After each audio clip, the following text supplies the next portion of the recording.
Oh, yes.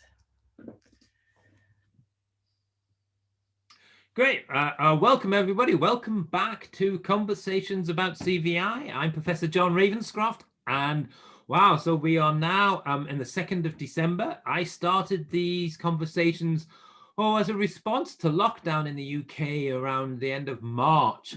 And here I am, 2nd of December, continuing on. So hopefully we will finish these conversations. Not that I want to finish them. They've been a real joy, but that we're able to come out of lockdown and able to come out and live our lives as we can. But until then, I'm having absolutely a wonderful time learning so much about CVI, and the person who I'm going to speak to today, I know personally from meeting at conferences and for talking about CVI, and I'm really very pleased to introduce Dr. Nicola McDowell. Hello, Nicola. Where are you in the world?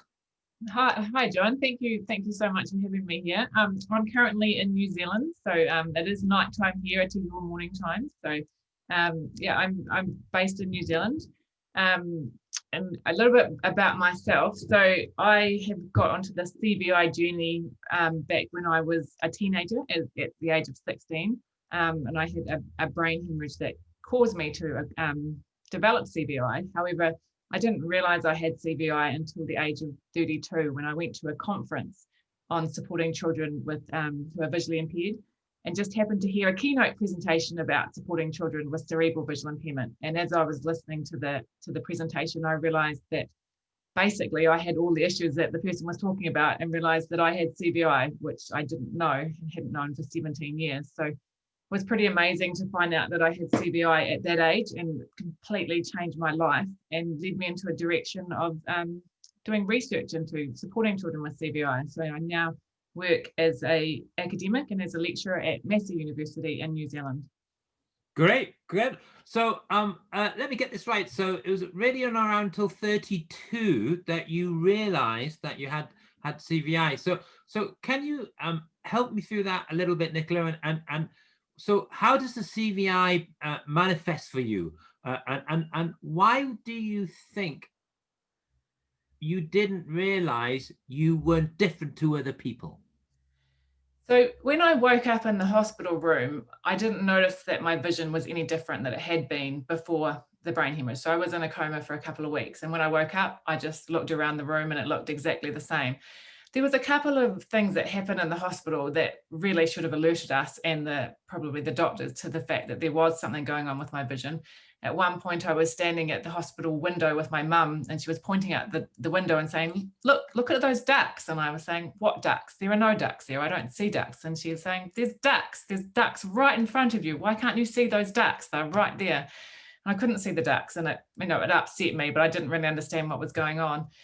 And then a physio was actually testing my strength in my left and right hand, and she got me to follow her hand as she was tracking in front of me, and I couldn't see her finger on the right hand side. And I kept looking for her finger and I couldn't find it. And she kept trying to get me to look straight ahead, and can you see my finger when it's coming in from the right? And I couldn't see it. And at that point, they realized that I had a right side hemanopia, so I have no vision on my right side. But at no point did they pick up any other visual difficulties, and sent me home from hospital saying that I had a right side hemanopia, but it might resolve by itself, and they didn't really know if it would last and what would happen. And so I went home. And then from then on, until I found out I had CVI, I had huge difficulties with things like being in crowded places or going to supermarkets. I couldn't ever find what I was looking for on the supermarket shelf. I found crowded and cluttered spaces like made me really anxious, and I would find it really hard to be in there for a long period of time, and I'd get really tired and just always wanted to get out, and I'd feel always anxious. And at school, I couldn't copy off the board, and the teachers would make me sit at the front of the class, but that didn't help. I just always wanted to pull myself away because I was too close and I couldn't see anything. But sitting at the back of the class didn't help either. And then trying to copy off information, I'd look at the board and I'd see the words, and then I'd try and write them down, and then I'd look back up and I wouldn't know where I was from when I'd looked before, and I'd get really lost. But I never really knew it was my vision. I just thought that I was no, me being useless or not trying hard enough to do things. Like I should be able to find that can of spaghetti on the supermarket shelf. I just needed to look harder. And it, well, yeah, just didn't know that it was anything to do with my vision. And I guess, did other people notice any difference in your behavior, or and again, feel free not to talk about it if you don't want to, Nicola, because I would never want that to happen, as you know. But so if you're in the supermarket with friends, or you're in a pub or in a restaurant with friends, were you able to mask that behavior, or in a way that your friends didn't notice, or did your friends just notice and just went, "Oh, that's just Nicola"? I definitely so my friends at school noticed a huge change in me. Like I became really clumsy as well. I'd trip over things often and I'd knock things over. Yeah, I was always a really social person beforehand and always wanting to be at parties, always go out and always the center of attention kind of thing. And then afterwards, I didn't like that. I didn't like being in crowded places, and I became not as outgoing, and I actually lost friends after the brain hemorrhage because I wasn't the same person and no one could understand why. And yeah, like family noticed the difference in me. I was not the bubbly happy person I always had been. I got anxious about going places, or didn't want to go out to places, wanted to stay home and in the security of my own home a lot more, and didn't feel safe going out by myself, always had to be with someone. Everyone noticed a big change in me, but no one could pick up. No one got that it was my vision. And it was interesting for my parents when I found out that I had CVI and told them all about it and told mum that it was to do with my vision. She was like, "Oh, that makes sense. But I just wish I'd been told that. I didn't know that." And I get it now. Like it makes sense. And I think we all sort of potentially knew in some level that it was my vision, but just didn't know enough about it to say actually it was my vision and what was going on. Because my eye tests were all normal. My visual acuity my visual acuity wasn't great, but that was sort of blamed on the heminopia, and it wasn't. We didn't, I could still read the eye chart, and like they looked at my eyes and they still looked fine, and so they just, yeah, no one could ever say anything about it. Gosh, God. And then what must have been a revelation. So here you go, you're in this conference, as we all attend conference, and I know who's speaking. So and they're up there giving it a wee chat, and then you're sitting there going, "Hey, what?"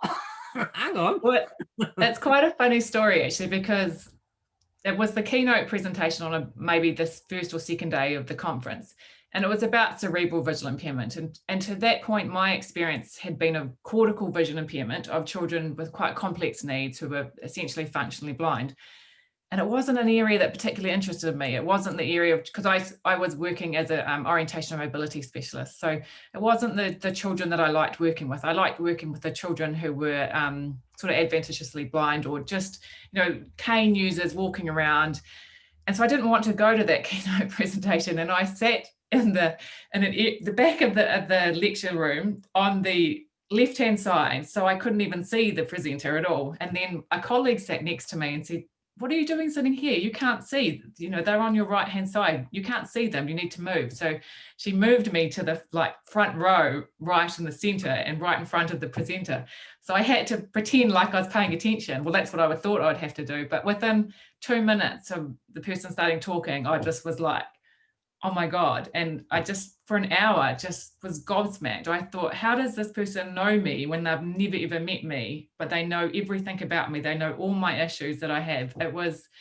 I've never experienced anything like that in my life. It was life-changing. It was just amazing. It was, yeah.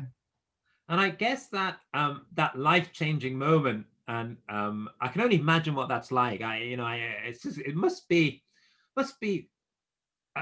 fantastic, isn't it? It's just like, at last someone understands, Yeah. and it's just unbelievable. Great. Mind you, I don't want to go to his presentations either. Don't tell him that.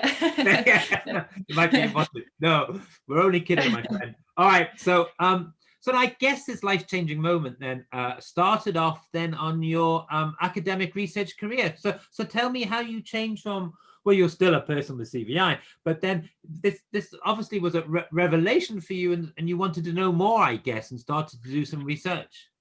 Well, kind of, yes. And I came back, well, I was in New Zealand, and I went to my ophthalmologist and I went to a neurologist, and I told them that I had CVI and that I had, this and this. And they laughed at me and they said, no, you don't. What are you talking about? You don't know what you're talking about. You're just a person with vision impairment. How do you know these things? And I wanted to be seen as an expert in CVI, not because I had it and because I live with it, but because I understood it and because I researched in it. So it was kind of this drive to be, I wanted to help. And I also wanted to make sure that no children had to experience what I experienced at school of, sitting in a classroom, not knowing that you had CVI and struggling and all the battles and the issues that I had. I don't want any other child to ever go through that. And so it was kind of this, two reasons really, to help children, but also to say, well, here I am, I can actually help around this because I live with it and I know what it's like to live with. So I can help you understand it better, but to respect me or to accept what I'm saying, if I need to be seen as an expert by researching it, then that's what I'll do. So it kind of led me into it. And how was that journey? Because I'm always interested in any student, any PhD student who does research to CVI. I'm always interested. So how did that work in your university when you said, look, I want to do a PhD about this topic that no one really knows, and your optometrists are going, what? Yeah, no, you don't. Yeah. How did that go down? Well, I had an amazing, so I did my master's first, which I did some research looking at the impact of cluttered classrooms on children with CVI. And my supervisor from that, she was in the vision impairment field. So she was an orientation mobility specialist herself. And so she knew the field and she knew it. And she knew what I wanted to do. And she supported me and she was passionate about it as well. And she introduced me to my other supervisor, who was an expert in inclusive education in the specialist teaching field. And I think she saw my passion. She understood my passion, and she didn't know about the vision knowledge, but she saw what I wanted to do. And the two of them just supported me wholeheartedly and let me lead it. And whenever they needed, they stepped in and helped me. But they just supported me and helped me to find a way to do the PhD in a way that worked for me and was what I wanted to do and helped me to achieve what I wanted. So it was just, I was so supported in the university. It was fantastic. Ah, it's brilliant. Us academics, warms my heart. Yeah. So tell me, Nicola, tell me about your research. What is it you've been looking at, and what have you been doing? So I wanted to use my experience of finding out that I had CVI and how that changed my life and how that's improved my life significantly and led to what I'm doing today as a pathway or a framework for how we can support children with CVI. So I really looked at my experience. I really reflected on what happened over since I found out that I had CVI and over the years, and how I improved everything.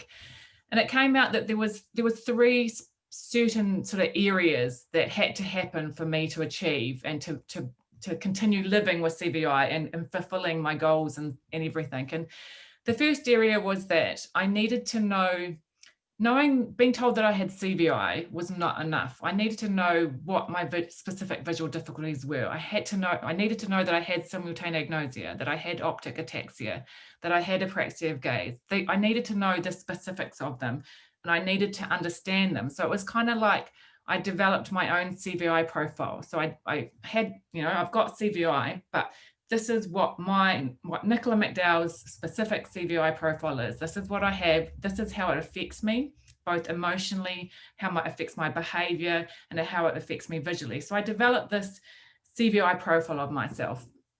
And then once I had that CVI profile, I then developed strategies to support or improve things based on that CVI profile. But it wasn't just strategies for my visual needs, it was also my emotional needs and my behaviors. So like I had to create strategies that allowed me to do things despite the fact that I had the vision impairment. So that was the individual, so it's an individual CVI profile, then an individualized program or support. But the third aspect, which was probably the most important and the all-encompassing and made the biggest difference, was that I was empowered. And I was empowered through knowledge, and it was the power of knowledge, or knowledge is power.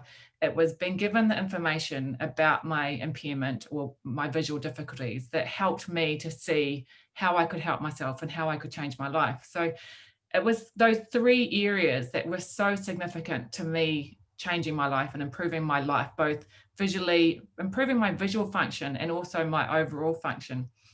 So I wanted to develop this practice framework that, had those three components. And so what I did is I conducted research in all three of those areas to see whether they, effective in supporting children with CVI and whether they could be all put together as a framework, to be implemented within an education or a rehab perspective. So the first one I did was looking at the CVI profile.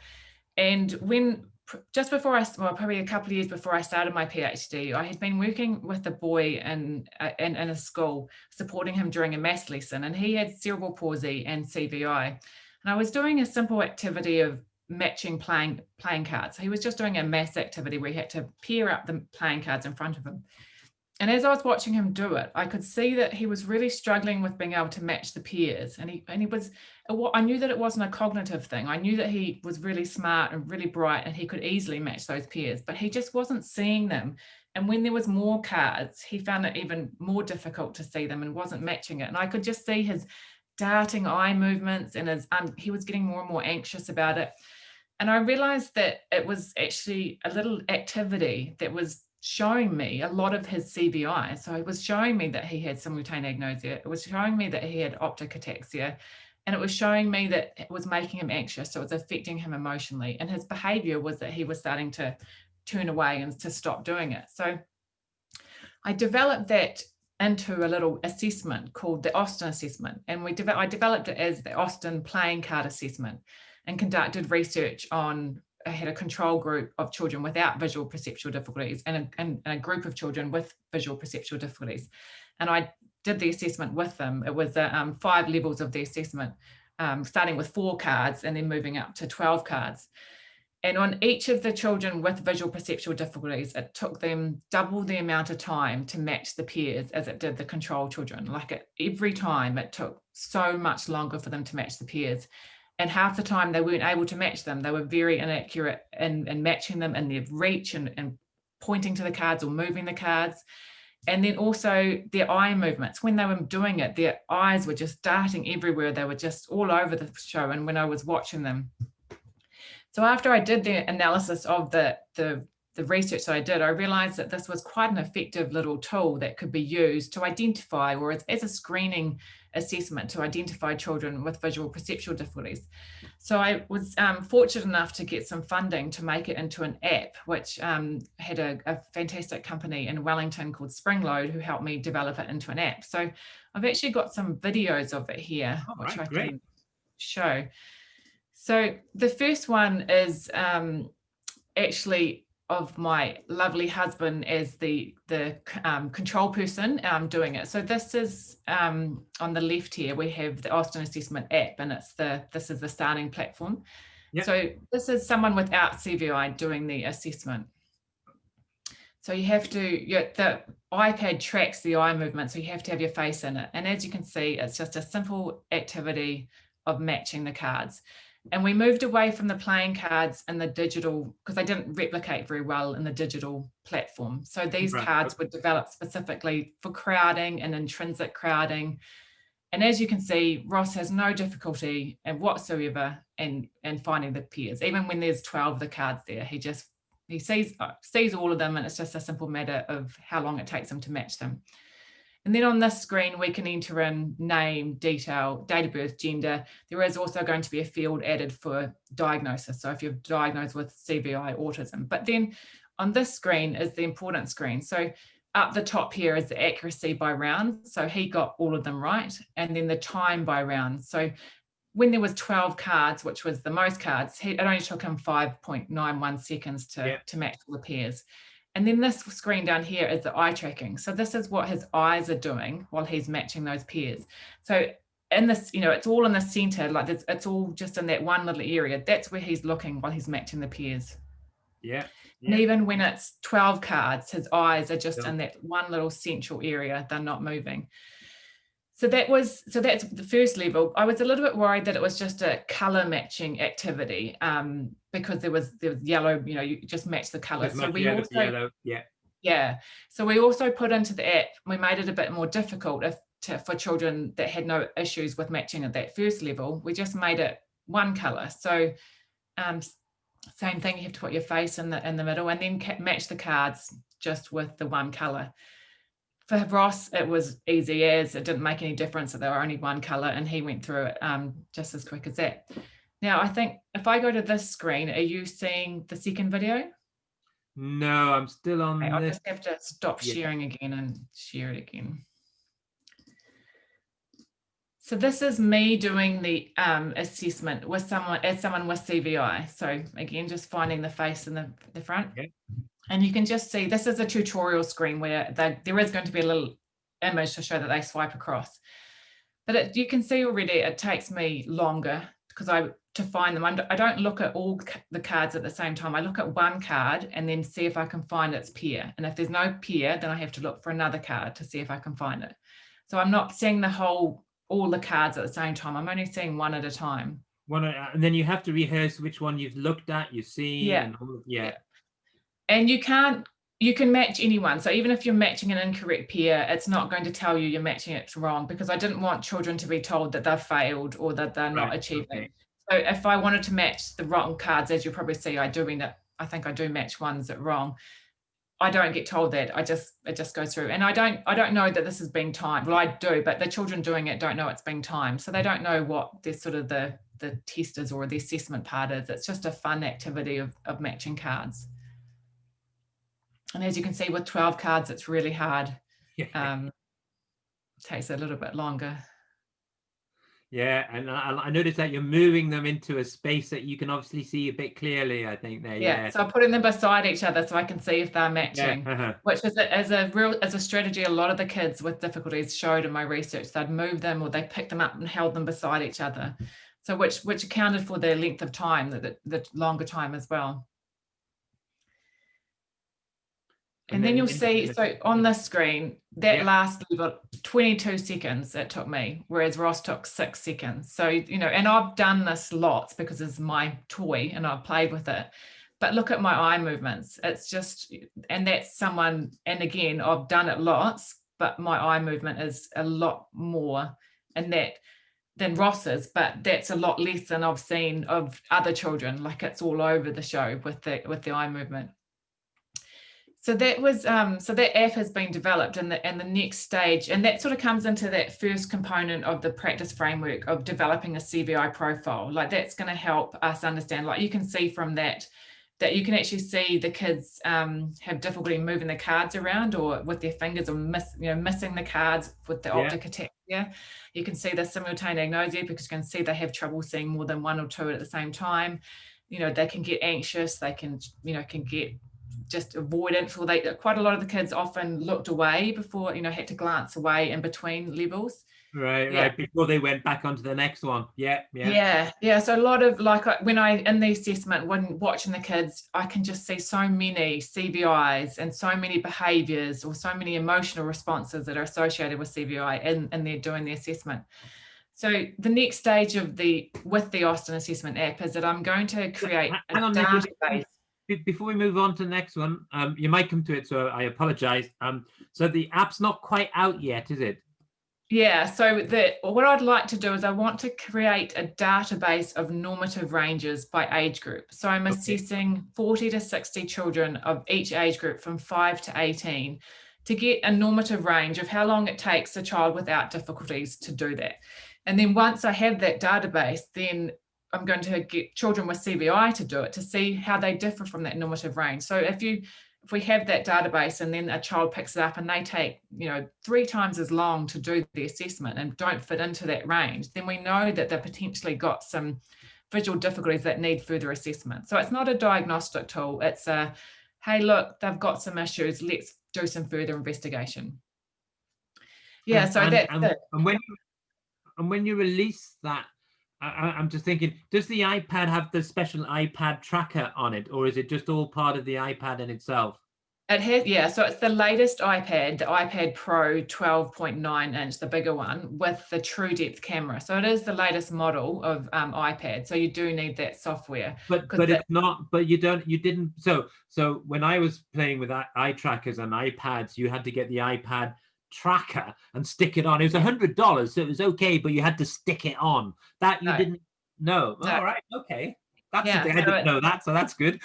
Yeah, so it's all measured in app. So yeah, so Apple was quite excited with the when the software developers were developing this, because this is one of the first apps that have used their eye tracking or their camera to track eye movement in an app. So it is, it's, the idea is that once the database of normative range is out and it's been validated, then a school teacher can pick it up and say, oh look, I think this child in my class is having some difficulties. I don't understand their vision.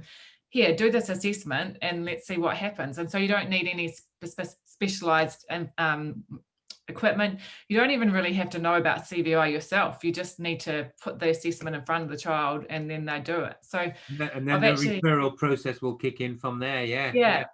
yeah. So I've just, yesterday I was actually talking with someone who's done some PhD research looking at visual perceptual difficulties in children with autism, who's also quite interested in the app because, they have visual perceptual difficulties as well. So, autism, CVI, which one have they got? So Yeah, and that'd be really interesting to compare the results of kids with CVI and kids with autism. Yeah, absolutely. Yeah, I think yeah, I'll join you on that. yeah, so it's kind of, and like she was talking, so they're looking at children with autism, ADHD and Down syndrome. So if we, once this database is created, then we can, the more information we put into it, the more information we can get a database on children with autism, on children with Down syndrome, on all of it. It would be just continue to build the app up. So unfortunately with COVID, it's just all taking a little bit longer than I planned, but I'll be doing the database research in February, March next year, and hopefully after that it'll be available. And I want it to be used by parents, by teachers, by teenagers. If they think they've got some visual difficulties, they can pick up the Austin assessment app and do it.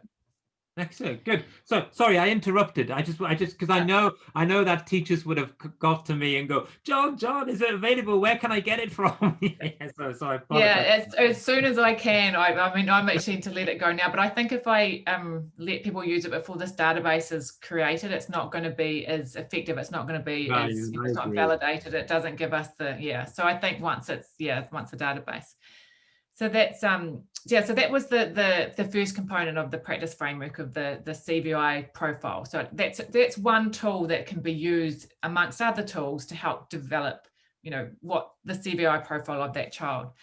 And then for the second component, I conducted case studies of children with CVI with a range of cognitive abilities. So I had a child who had just CVI from a brain tumor when she was a child. And again, like me, didn't know she had CVI until I showed her that she had and picked it up for her. And so she was in mainstream education in her year level age that she was. And essentially the only issues she had was CVI. And so we did case study. And then my second one was a child with some cognitive issues and CVI. And again, she had just hadn't been picked up with CVI at all. It was that I picked it up and she was part of my research with the Austin assessment. And then my third case study was on a child who has other conditions, auditory processing and CVI had been diagnosed and non-verbal.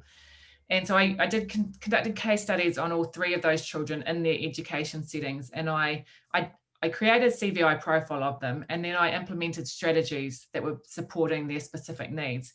And the strategies that I used, and this was about what strategies can we use to help children? And so I looked at sort of generic ones, and I also looked at specific ones. But the biggest thing that came out of my research is the first most important strategy to help children with CVI was education.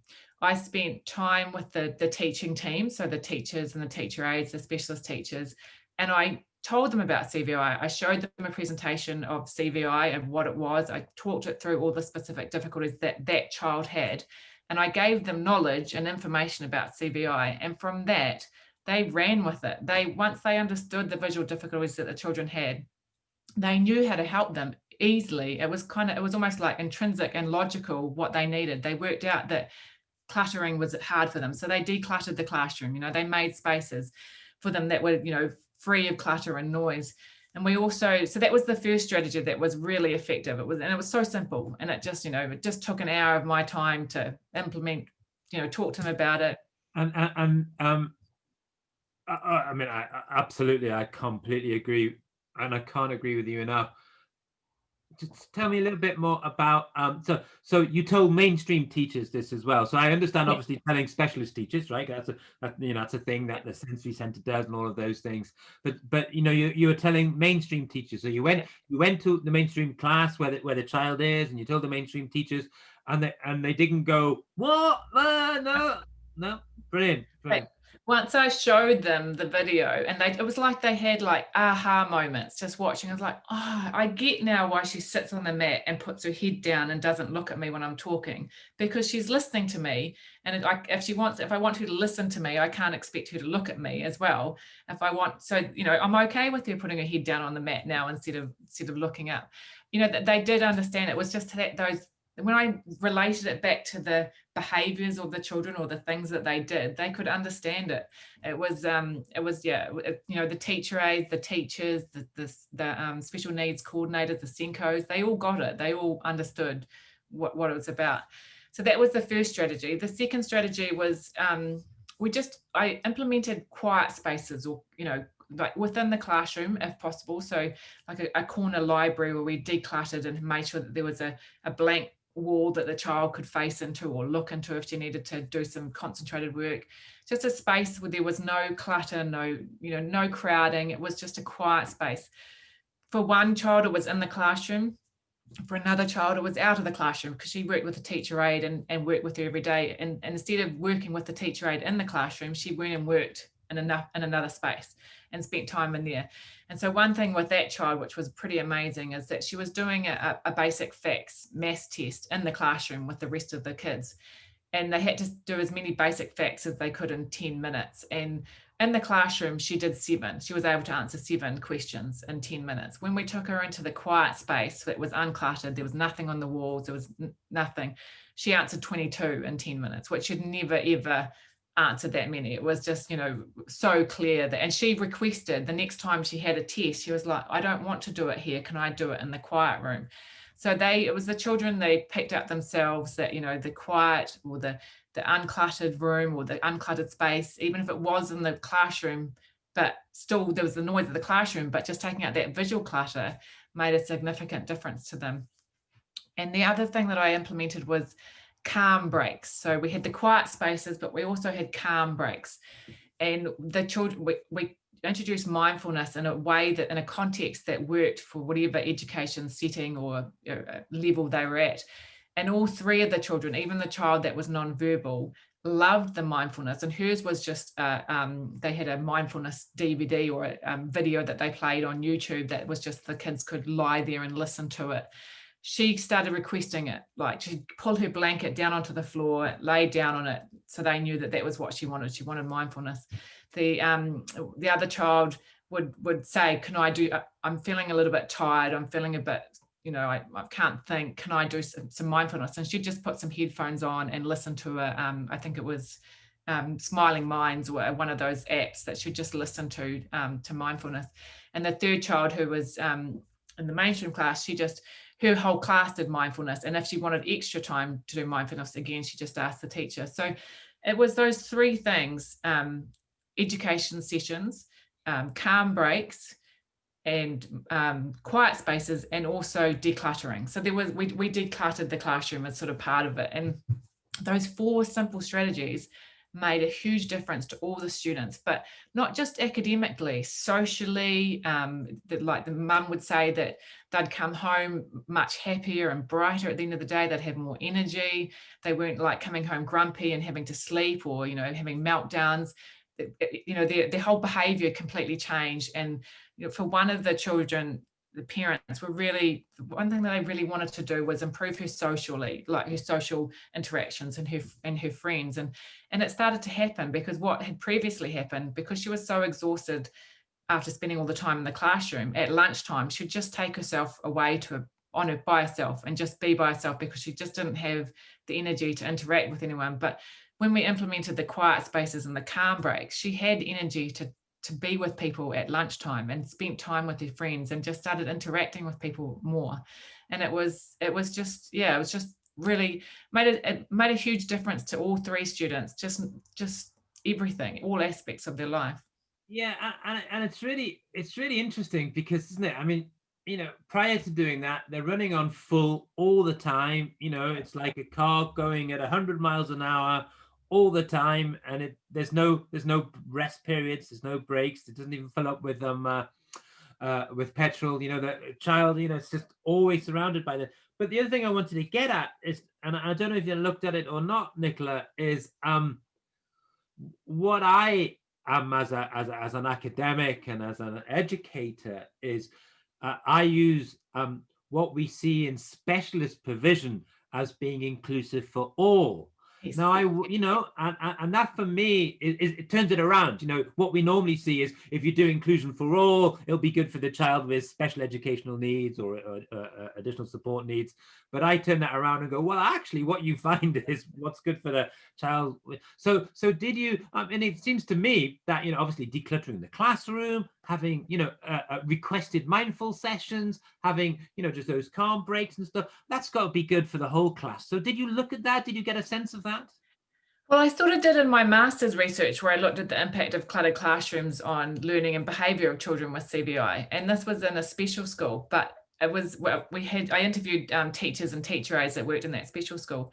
And the first thing they all said to me was like, I didn't expect that what you were doing was going to make that much of an impact, but it made a huge impact on me. I just walked into the classroom and it was just made me feel so much calmer. And I was thinking, if I feel calmer, then the kids have got to feel calmer. So that was the teachers recognizing that those. That's really a good point there. Yeah. Yeah, and then it's certainly the way that all the teachers in my research on the case studies, the way that they all came on board so easily and so quickly, and they all got it, and they all started doing, implementing those things, and they changed their practices to make sure that, what they were doing for this one child, they started doing it for the whole classroom. I noticed that it did make a difference, and it's kind of a no-brainer that decluttering a classroom is going to help all children. It's why do we clutter classrooms so much? It's not about the children, it's about us showing off what we're making our children do, I think. Whereas like decluttering, it's just so much better for all children. And just the significant difference, in the thing like the maths test. And the other another thing that one of the children had done, she'd been trying to do cartwheels for years. She'd been trying to teach herself how to do cartwheels and had just never quite mastered it. And her parents had always had this approach to life that keep her busy, keep her doing stuff. She's got heaps of after school activities. And I just said to them, stop, just give her some time out. She needs to have some time.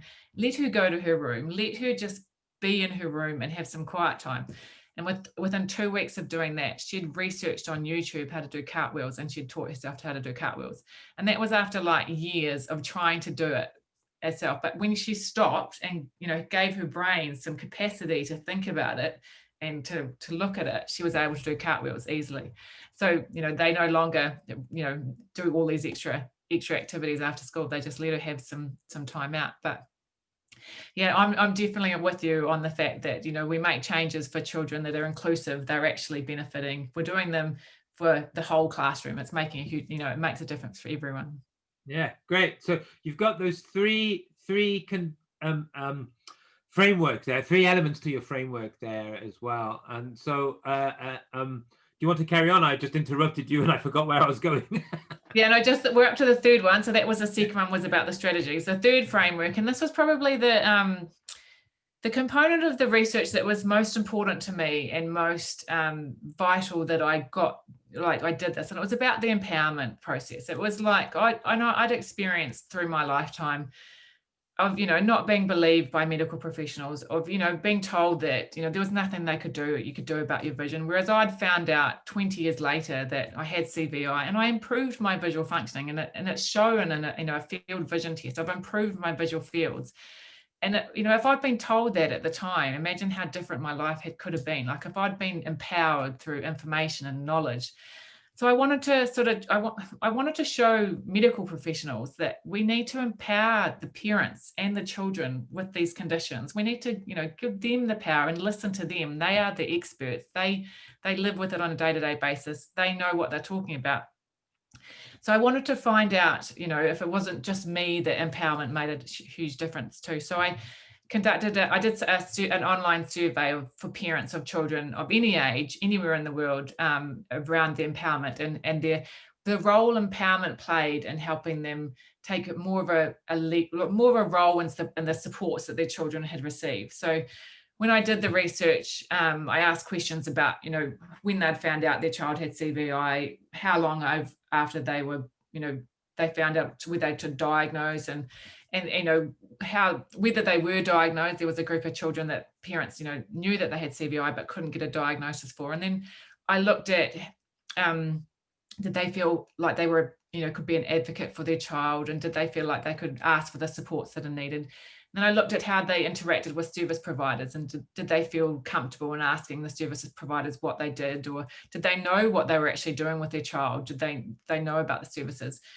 And it took me a long time to analyze that data, because I didn't quite know how to work it out and to divide the parents, there was a clear group of parents that weren't empowered, but I didn't want to say it as they're not empowered. I wanted to work out. So it came down to, I put them into two groups: parents that had been given information about their child's diagnosis at time of diagnosis, so they were the informed group, and parents that were the not informed group, so they hadn't been given any information.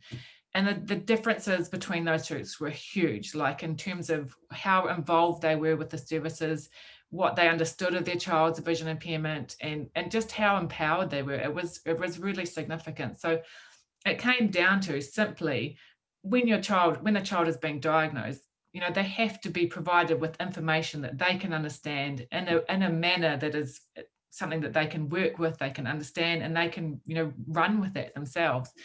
So that was really important to me, to show how we need to be empowering people, and we need to change our medical approach so we're not disempowering people at a time when they really need, the information and knowledge to support themselves or to support their child.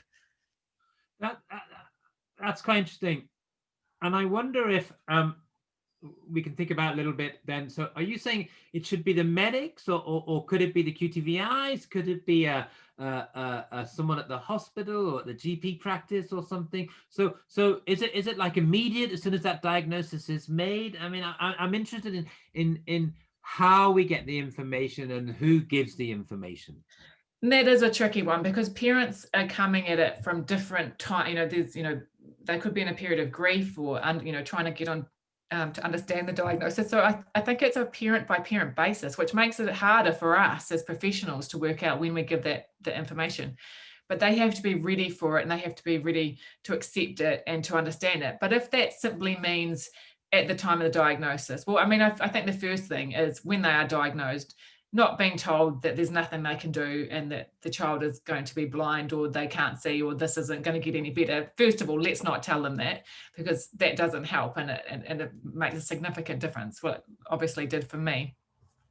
If they're not ready for more information, then you can give them a link to go to, or a website, or a resource that they can look at further down the track. And I know there's been lots of research done around this with many different, disabilities and health conditions that I'm not going to pretend to know. So I know that there has been, when do we give the information? But I think it's about making sure that at every point of time that the parent or the child is coming into contact with a professional, or whatever context they are, that they are able to support their growing knowledge. So, it starts at the first person with that little seed that your child has CVI. This is what it could mean for them. This is where you could go for support. And then the next person comes along. Okay, so your child has CVI. These are some of the visual difficulties they have. These are some of the behaviors. This is some of the emotional responses. And the next person says, it just keeps building. And so their understanding of CVI just grows with them, and they can take on board when they need to. Yeah, that's a really nice way of putting it. And I might steal that from you, Nicola, in a sense of telling my teachers that what we should be aiming to do is to support the parents' growing knowledge. So it's Yeah. not like, we turn on the tap and then once the tap's empty, that's it. You know everything about CVI. It's maybe it's a drip, maybe it's a bit of a flow, and then it stops a bit to digest. It's supporting that parent knowledge. It's building on some, as scaffolding is a term we use, obviously, isn't it? So it's a really, I like that idea. I like that notion of that. We're empowering them to be the expert, because they are the expert of their child. So we're empowering them to continue to be that expert by believing them and listening to them, but also supporting them to grow their knowledge. And I think that's recognizing that they have that knowledge and respecting that, I think, is really important. And like when I first found out that I had CVI and I got given a lot of information in one go, it took me 6 months to it took me 6 months to process it. I didn't do anything with that information for 6 months. I just sat on it and just walked around going, I have CVI, I have CVI. I did, but that was enough for 6 months. That's all I could do. And then I started, well, okay, I have CVI. Maybe I'll start looking and doing a little bit of research about that. What does that mean? And then I started, some of the strategies that had been suggested, I started using them or trying them, but I had to come to it in my own time. And I had to come to it when I was ready. But, and each family is going to have that journey as well. It's absolutely. And again, it's recognizing it's that case by case, that parent by parent as well. But it really is interesting, isn't it? The support giving a diagnosis and then not giving a diagnosis, just what happens, that fading away. Yeah, really important. All right, Nicola, I'm going to move on a little bit, just because I know it's nighttime and and it's early morning. Well, it's not quite early morning for me. It's about 9 o'clock now, I think. So I'm going through just because I'm interested, because you're in New Zealand. I have been to New Zealand. I was there 30 years ago now. Is that right? Oh, 35 years ago. Both in the North and South Island. So I know New Zealand reasonably well. I was there for about 6 months. Hey, I learned to bungee jump, water ski. So that's those are the things you do when you go to New Zealand, I think. But tell me about the services. How does services work within New Zealand? Is the collaboration? How does that look like? Yeah, so we have one organisation that provides education support for children who are visually impaired. So that is called Blind and Low Vision Education Network New Zealand Blends. And so they're the education support, and they support children from birth to 21 within the educational context they are in. So to come on to the Blends role as such and to be supported. So in the UK, you have the QTVI. In New Zealand, we call them the Resource Teacher Vision, so an RTV. To be supported by an RTV, the children come onto the Blends role. So they have to have a documented eye condition. So it has to be an ophthalmologist diagnosed eye condition. So in terms of the, so for a condition such as albinism or cataracts or something like that, so they're looking at a visual acuity of 6/18. So if their vision is worse than 6/18, then they come onto the Blends role. In terms of CVI, it's a little bit of a grey area. It's more like, does it impact on their learning or does it impact on their education? But the difficulty is getting the diagnosis of CVI in New Zealand. So if you're a child with, say, complex needs and is functionally blind, you'll likely get that diagnosis of CVI. If you're a child like me with CVI and normal or near normal visual acuity of 6/12, you're unlikely to get a diagnosis of CVI. So children at one end of the spectrum with CVI are getting supported in New Zealand, and they're getting good support from the resource teachers of vision, and they know that going out into their classrooms and going into their schools once or twice a week or however much they needed. In terms of children like me, currently, they're not coming on to the resource teacher of vision role, but they may end up being on what's called the resource teacher of learning and behaviour, because they've got behavioural issues that have developed. So they'll end up they'll get diagnosed with autism or ADHD or something else. And so they'll get, they're not necessarily getting the support they needed because they're not being identified correctly. So right. Yeah. they're not getting the support through their vision demands, right? No. Yeah, Yeah. absolutely. Yeah. Yeah. They're being supported for behaviors that are not understood because they don't realize that they're related to vision. So that is a, and Blends, I've been working really closely with Blends and the Ministry of Education. We're very aware that there's a group of children out there that are not currently receiving the service they need or the support they need. And it's, we're working on it. We're moving forward, which is positive. I'd like to think that I wouldn't go to an ophthalmologist today and be laughed at if I tried to tell them that I had CVI, which is, a huge change in sort of 5 to 7 years. Hopefully, but yeah, it's still evolving. I don't think that we're as good as, say, I know that you are in the UK in identifying children with CVI. Well, thank you for that. I was about to say, look, I think we have similar issues here. Almost every country in the world, has similar issues here. It's, we know that some research is about to come out in terms of the children who have undiagnosed CVI in the mainstream classroom. That's coming out fairly soon by our good colleague, Dr. Kathy Williams, who's done one of these conversations. So that's under statistical review at the moment. So I think there are similar issues, and maybe things like this and this collaboration, across the world is like, well, how can we support these children? How can we identify these children? How can we support these children? It has to be, a world approach. I think it has to be learning from each other. So whilst I thank you for your recognition of the work we've done in the UK, I also think perhaps we can also learn a little bit from, and particularly the conversations and having with the government, and in terms of those representations from the government of, here are a group of children that you previously don't know about and you're not really supporting, and getting those governments to listen. I'm not saying anything, but one of my pipe dreams, or one of my pie in the sky ideas about my Austin assessment is currently in New Zealand we have what's called the before school check, which is a vision and a hearing check where they check. It's a screening check. Yeah.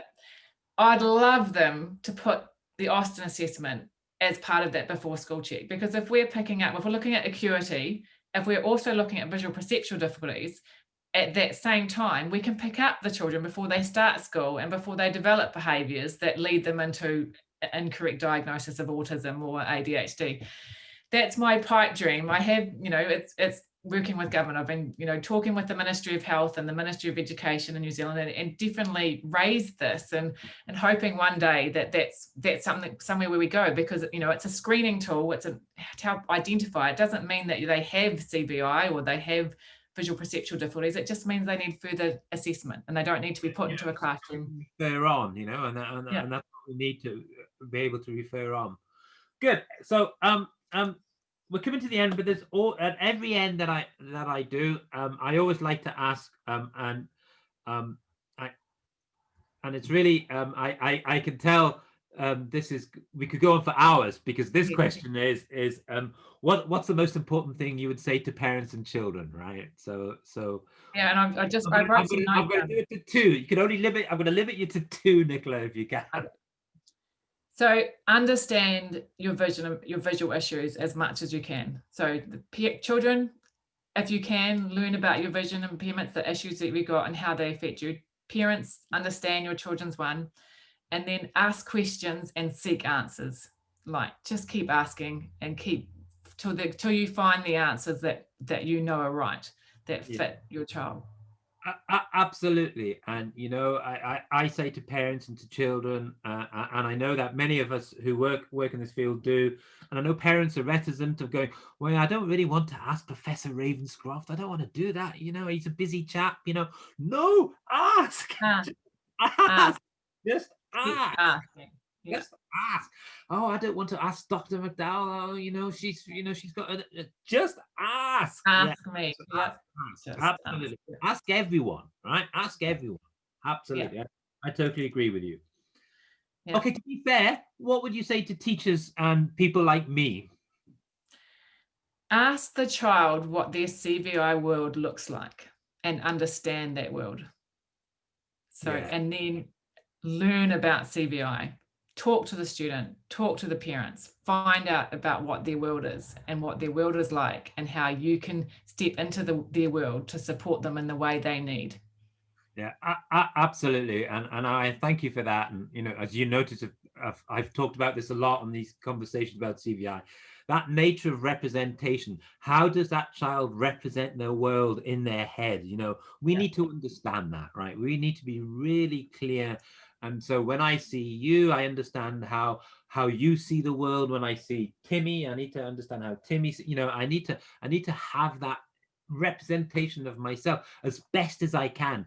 Clearly it's not going to be like yours, but I need to have that understanding as a professional, and therefore I can do those strategies. Absolutely. Clinicians, what would you say to clinicians, Nicola? Nice thing. Empower people, empower your patients, your clients, your whatever. Empowerment. Give them knowledge. Give them knowledge. Yeah, it's not a secret world, right? We're not, it's not secret. We're not about, and this is one of the reasons why I do this is empowerment. Is that we are specialists, a specialist world, and it's quite a nuanced specialist world. But the more people I can talk to and just get it out there on that public YouTube environment, the better it is. Absolutely. Good. I was so lucky to meet a medical professional that empowered me and just took the time. It didn't take him very long to do it. He didn't need, it just gave me the information I need, and it changed my life. It has completely changed my life. I would not be sitting here today if it wasn't for that moment. Right. And it wasn't hard. It wasn't hard for him to do.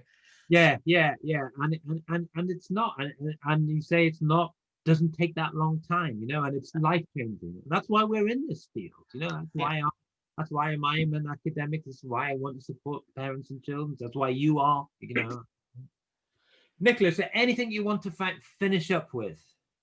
No, just thank you very much for the opportunity to talk to this. I know I've been watching your series and they're fantastic. I've been really enjoying them. So it's just great to be able to have the opportunity to talk to you for this time as well. Well, I think the honor is all mine, really, Nicola. I've learned a lot, as always, when I do these things. Personally, it's great to see you again. I haven't seen you for a few years, so it's nice to see you again, Nicola. It's great to see you well and things like that. You've grown your hair a bit longer, I think. Is that yes, a lot? I have, yeah. I've lost mine, so maybe you should mine, I think.